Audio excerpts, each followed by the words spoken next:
Boa tarde, somos do Grupo 1 do terceiro ano A, e ele é composto por mim, Bianca, Bárbara Paris, Luísa Cristina e Caroline Gonçalves, e nós somos responsáveis por falar sobre a análise das letras das canções. A primeira música, chamada Para Não Dizer Que Não Falei das Flores, ela foi escrita e cantada por Geraldo Vandré, em 1968, conquistando o segundo lugar no Festival Internacional da Canção desse ano. O tema, também conhecido como Caminhando, se tornou um dos maiores hinos da resistência ao sistema ditatorial militar que vigorava na época. A composição ela foi censurada pelo regime e Vandré foi perseguido pela polícia militar, tendo que fugir do país e optar pelo exílio para evitar represálias. Agora nós faremos a análise da letra. A música se inicia assim: caminhando e cantando e seguindo a canção. Somos todos iguais, braços dados ou não. Nas escolas, nas ruas, campos, construções. Caminhando e cantando e seguindo a canção. Bom, o primeiro verso ele descreve nitidamente como ocorre uma manifestação pacífica, caminhando, cantando e seguindo a canção. Nós observamos que o compositor se refere a todos como iguais, pois estão dentro de um mesmo contexto lutando por algo em comum, no caso, o direito à liberdade.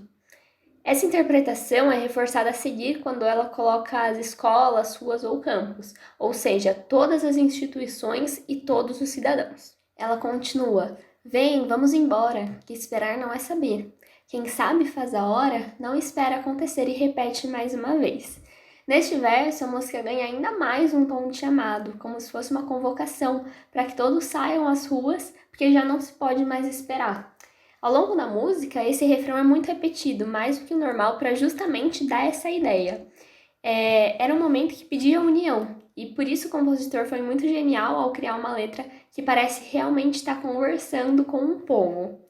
As duas frases finais expressam uma certa urgência. O Brasil e o seu povo não podem mais esperar, é preciso agir agora para que algo mude de verdade.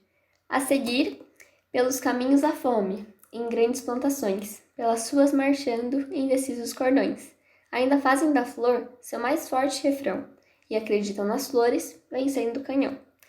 Ao dizer indecisos cordões, Geraldo Vandré se refere às divergências de opiniões dos grupos que tentavam se articular para fazer alguma coisa. Então, alguns acreditavam que um posicionamento pacifista poderia resolver, porém, na visão do compositor, isso seria uma ilusão. E esse conceito fica mais claro no trecho Acreditam nas flores vencendo o canhão, em que o compositor se refere ao movimento de contracultura hippie da década de 60, marcado pela imagem de uma mulher segurando uma flor branca diante das tropas americanas. Há soldados armados, amados ou não, quase todos perdidos, de armas na mão. Nos quartéis lhes ensinam uma antiga lição, de morrer pela pátria e viver sem razão. Esse trecho ele mostra o olhar sensível do compositor em relação aos soldados armados. Muitos poderiam encará-los como inimigos e até mesmo pelo contexto de luta, violência, perseguição, mas André nota que eles também são perdidos, que eles também estão perdidos diante desse contexto. Eles estão apenas cumprindo as ordens e as táticas ensinadas no quartel.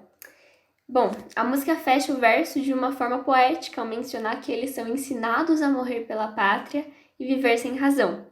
Ou seja, não conseguem se permitir qualquer reflexão sobre os seus atos. Esse trecho que está dentro do quadrinho rosa, no canto superior direito do nosso slide, é uma repetição que apenas troca as ordens dos parágrafos, do primeiro trecho da música. Então, seguindo para o próximo, os amores na mente, as flores no chão, a certeza na frente, a história na mão. Caminhando e cantando e seguindo a canção, aprendendo e ensinando uma nova lição. Bom, para não dizer que não falei das flores, queria passar principalmente uma mensagem de urgência. É como se o compositor estivesse chamando, gritando para que todos entendessem que não seria possível fazer a revolução munidos de flores. Por isso a música foi tão marcada e perseguida durante o período ditatorial. Ela fala nitidamente sobre se organizar. Ela chama o movimento e convoca todos. Todos estão no mesmo barco e é por isso que precisam lutar juntos, porém deixando as flores no chão e seguindo em frente. Só dessa forma seria possível aprender e ensinar algo novo, tomando consciência de que a militância era o único caminho para vencer. Agora eu vou analisar a música Apesar de Você, do Chico Buarque.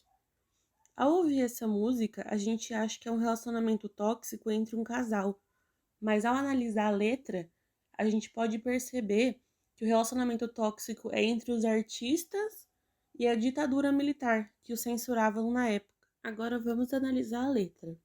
Nos primeiros versos ele fala: hoje você é quem manda, falou tá falado, não tem discussão, não.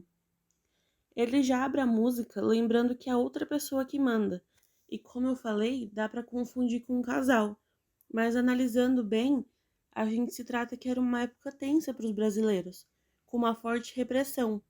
As pessoas contrárias ao regime, elas eram torturadas e desaparecidas. Então, com esse contexto, é claro que o você eram os responsáveis por trás desse regime tão duro. Então ele segue: a minha gente hoje anda falando de lado e olhando pro chão, viu? Então ele já dá dicas de como o povo andava se sentindo naquela época. Quando ele diz minha gente, ele tá falando do povo brasileiro que sofria com a repressão. Falando de lado para que o governo não ouvisse, e olhando pro chão, se escondendo, reprimidos. Então ele diz: você que inventou esse estado e inventou de inventar toda a escuridão. Você que inventou um pecado, esqueceu-se de inventar o perdão. Aqui ele diz que quem inventou o Estado, ele também trouxe a escuridão e o pecado para o Brasil, e esqueceu de trazer o perdão. Então ele faz uma referência aos vários crimes que foram inventados, ou às várias punições que faziam pessoas inocentes serem presas. Mas aí, esqueceu-se de inventar o perdão. Pequenos atos levaram à prisão e à tortura e até à morte de várias pessoas. Apesar de você, amanhã há de ser outro dia. Apesar de toda a repressão, o refrão é bem esperançoso. O amanhã há de ser outro dia e pode ser bem melhor. Então ele continua: eu pergunto a você onde vai se esconder da enorme euforia. Como vai proibir quando o galo insistir em cantar? Água nova brotando e a gente se amando, sem parar. Nesse ponto, o compositor sonha com tempos melhores, em que a liberdade prevaleça. Ele se pergunta o que os militares farão quando o galo cantar, ou seja, quando eles forem livres da censura e da repressão. Na parte em que ele canta a gente se amando sem parar, ele propositalmente deixa um certo duplo sentido no ar. Para quem acreditou que a música se tratava de um relacionamento, esse trecho reforça essa teoria, despistando um pouco da interpretação verdadeira. Esse trecho da música diz assim: quando chegar o momento, esse meu sofrimento, vou cobrar com juros, juro. Todo esse amor reprimido, esse grito contido, este samba no escuro. Então Chico segue sonhando. Quando a democracia vier, ele vai poder viver a vida sem medo. Nesse momento, ele chega a usar a palavra reprimido, uma alusão à repressão. Quando ele diz o grito contido, pode ser entendido como a revolta, como eles não podiam se expressar. Já o samba no escuro é a música censurada pelo governo. Então ele continua: você que inventou a tristeza, ora, tenha fineza de desinventar. Você vai pagar e é dobrado, cada lágrima rolada nesse meu penar. E é como se a ditadura tivesse inventado a tristeza, e o cantor pede que isso acabe. Depois ele faz uma certa ameaça. Os responsáveis por isso vão se arrepender e pagar por cada um que sofreu, de uma maneira dobrada. Então ele conclui: apesar de você, amanhã há de ser outro dia. Você vai ter que ver amanhã renascer e esbanjar poesia. Como vai se explicar, vendo o céu clarear, de repente, imponentemente? Como vai abafar nosso coro a cantar na sua frente? Amanhã há de ser outro dia, você vai se dar mal, etc e tal. Então ele diz que quando tudo passar, a vida será melhor, será alegre, vai esbanjar poesia, sem censura, a vida vai acontecer sem punições, e não será possível abafar o coro a cantar. A terceira música que vamos falar é sobre o Bêbado e o Equilibrista. Seus compositores são Aldir e João Bosco. Segundo eles, foi originalmente pensada por Bosco como uma homenagem a Charlie Chaplin, falecido em 1977, também pelo fato de Chaplin tratar de temas a favor dos miseráveis, mas com alegria. A harmonia, por exemplo, tem passagens melódicas propositalmente parecidas com Smile, do filme Tempos Modernos. Assim como outras músicas escritas durante a ditadura, a letra dessa canção que nós vamos analisar é recheada de metáforas utilizadas para denunciar a situação do país. Na época da composição, ainda estava em vigor o Ato Institucional número 5, o AL5, decreto que deu início aos anos mais duros do regime militar, que resultaram em inúmeras perseguições, exílios, prisões, torturas, mortes e desaparecimentos de opositores. Agora vamos analisar trecho por trecho da música. Caía a tarde feito um viaduto, e um bêbado trajando luto, me lembrou Carlitos. A letra começa em tom de desesperança, representada pelo fim repentino do dia. A menção ao viaduto é uma referência ao elevado Paulo de Frontin, que desabou no Rio de Janeiro em 1971, deixando dezenas de mortos e feridos. Além disso, temos a figura de Carlitos, personagem mais famoso de Chaplin, que representa a classe trabalhadora, a mais afetada pela situação. Também é possível entender o personagem como um representante da classe artística, uma vez que as roupas pretas de Carlitos simbolizam o luto pela falta de liberdade. O segundo trecho é: a lua, tal como a dona do bordel, pedia a cada estrela fria um brilho de aluguel.